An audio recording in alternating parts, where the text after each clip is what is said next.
আসসালামু আলাইকুম। নতুন একটি রেসিপি দেখার জন্য সবাইকে স্বাগত জানাচ্ছি।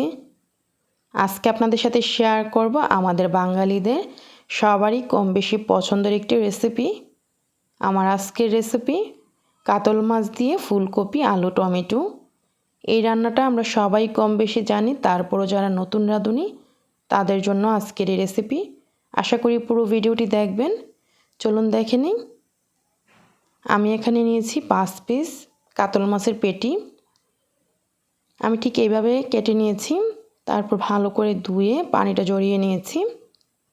আপনারা চাইলে একইভাবে এখানে পিঠের অংশ নিতে পারেন।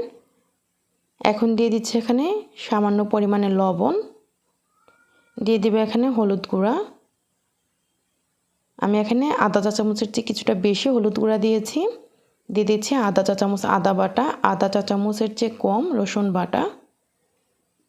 এখন এই মশলাগুলোকে ভালো করে মাছের পিসের সাথে মাখিয়ে নিতে হবে। ভাজার সময় সামান্য পরিমাণে আদা রসুন বাটা দিলে খুব ভালো লাগে মাছটা খেতে, তাই আমি দিয়েছি। এভাবে ভালো করে মাখিয়ে নিয়েছি। আর মাখানোর পর আমি এই মাছটাকে রেখে দিব এভাবে 5 মিনিট। আর 5 মিনিটের জন্য রেখে দিলে তাতে করে মশলার ফ্লেভারটা ভালো করে মাছের ভিতর যেতে পারে। আর নিয়েছি এখানে আলু এবং ফুলকপি। আমি এখানে ফুলকপি নিয়েছি একটার মানে ফুলকপির অর্ধেক নিয়েছি, ঠিক এইভাবে ফুলকপিগুলো কেটে নিয়েছি। আলু নিয়েছি বড় সাইজের 2টি, আলুগুলোকে এইভাবে লম্বা করে কেটে নিয়েছি। আর কেটে নেওয়ার পর ভালো করে ধুয়ে পানিটা ঝরিয়ে নিয়েছি। 4টি টমেটো নিয়েছি এখানে। টমেটোগুলোকে ঠিক একইভাবে আমি একটা টমেটোকে 4 ভাগ করে কেটে নিয়েছি। এখন চলে যাচ্ছি মূল রান্নায়। চুলায় একটা প্যান বসিয়ে দিয়েছি। প্যান গরম হয়ে যাওয়ার পর 2 টেবিল চামচ রান্নার তেল দিয়ে দিলাম। তেল গরম হয়ে যাওয়ার পর দিয়ে দিচ্ছি এখানে মাছের পিসগুলো।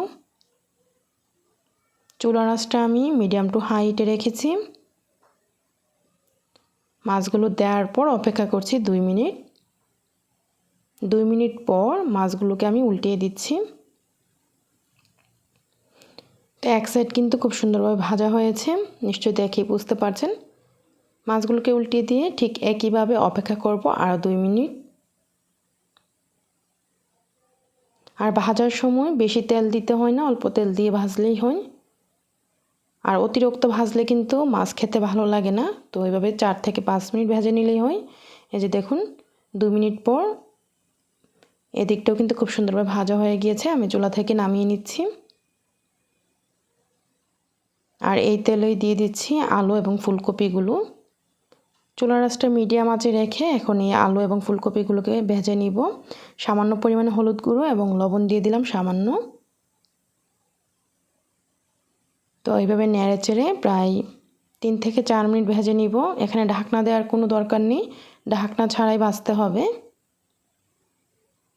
আর খেয়াল রাখতে হবে যেন অতিরিক্ত ভাজা না হয়, আবার একদম কম ভাজাও যেন না হয়। অতিরিক্ত ভাজা হলে কিন্তু ভালো লাগে না খেতে। তো এভাবে 3 থেকে 4 মিনিট ভেজে নিলেই হয়।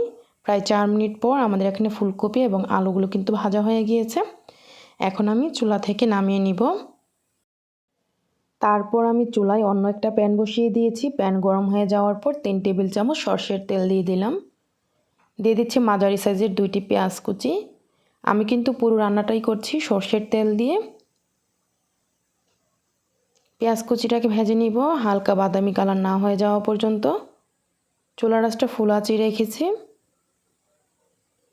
কিছুক্ষণ ভেজে নেওয়ার পর এই যে দেখুন হালকা একটু কালার চলে এসেছে। এই পর্যায়ে আমি দিয়ে দিচ্ছি এখানে আদা রসুন বাটা। আমি এখানে 1 চা চামচ রসুন বাটা আর 1 চা চামচ আদা বাটা দিয়েছি। আদা রসুন বাটা ভেজে নিব কাঁচা গন্ধটা দূর হয়ে যাওয়া পর্যন্ত। কিছুক্ষণ ভেজে নেওয়ার পর যখন আদা রসুন বাটার কাঁচা গন্ধটা দূর হয়ে গিয়েছে, এই পর্যায়ে দিয়ে দিচ্ছি শুকনা মশলার গুঁড়িগুলো। প্রথমে দিয়ে দিচ্ছি ধনিয়া গুঁড়ি 1.5 চা চামচ, মরিচ গুঁড়ি দিয়ে দিচ্ছি এখানে 1.5 চা চামচ, হলুদ গুঁড়া দিয়ে দিচ্ছি এখানে 1.5 চা চামচ, লবণ পরিমাণ মতো, জিরা গুঁড়া দিয়ে দিচ্ছি এখানে 1.5 চা চামচ, সামান্য পানি দিয়ে দিলাম। পানি দিয়ে এখন এই মশলাটাকে কষিয়ে নিচ্ছি। মশলাটাকে আমি 3 থেকে 4 মিনিট এইভাবে কষিয়ে নিচ্ছি। প্রায় 3 থেকে 4 মিনিট মশলাটাকে কষিয়ে নিয়েছি আর মশলা থেকে তেলটা ছেড়ে দিয়েছে, তার মানে মশলাটা ভালোভাবে কষানো হয়েছে। এখন দিয়ে দিব ভেজে রাখা ফুলকপি এবং আলুগুলো। তারপর এভাবে কিছুক্ষণ নেড়ে মিনিট খানিক মানে কষিয়ে নিব। চুলার আঁচটা আমি রেখেছি এই পর্যায়ে মিডিয়াম আঁচে, যাতে করে মশলাটা পুড়ে না যায়। মিনিট খানিক এভাবে মশলার সাথে ফুলকপি এবং আলুগুলোকে কষিয়ে নিয়েছি। এখন দিয়ে দিব এখানে পানি। পানির পরিমাণটা আপনারা যে যেরকম পছন্দ করেন ঝোল খেতে তো তেমনই দিবেন। আমি এখানে 3 কাপ পানি দিয়ে দিলাম। পানি দিয়ে নেড়ে একটু ভালো করে মশলার সাথে মিশিয়ে নিয়েছি। এখন এই পর্যায়ে দিয়ে দিব ভেজে রাখা মাছগুলো।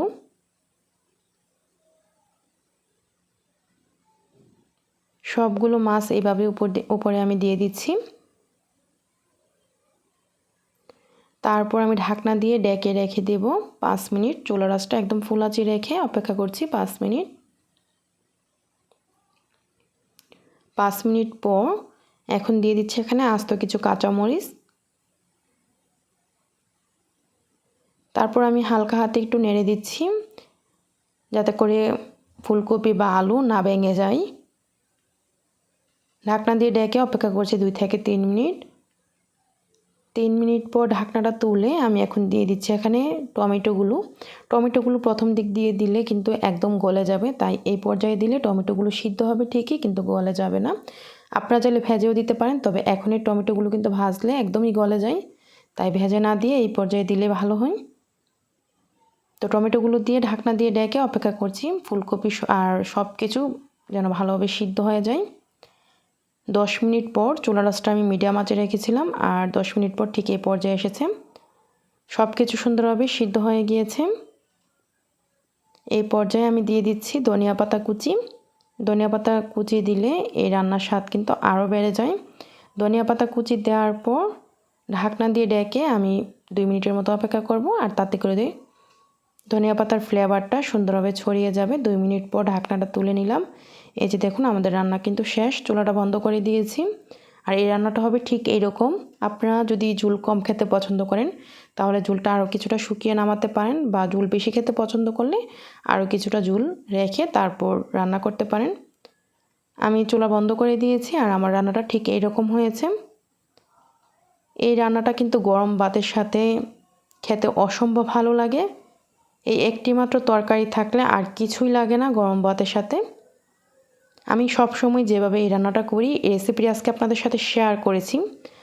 বিশেষ করে যারা নতুন এবং ব্যাচেলর প্রবাসী তাদের জন্য আজকে রেসিপিটি কেমন লেগেছে অবশ্যই কমেন্টে জানাতে ভুলবেন না। রেসিপিটি যদি ভালো লাগে লাইক, কমেন্ট, শেয়ার দিবেন। আজকের এই রেসিপিটি দেখার জন্য আপনাদের সবাইকে অসংখ্য ধন্যবাদ। সবাই ভালো থাকবেন, আমার জন্য দোয়া করবেন। আল্লাহ হাফেজ।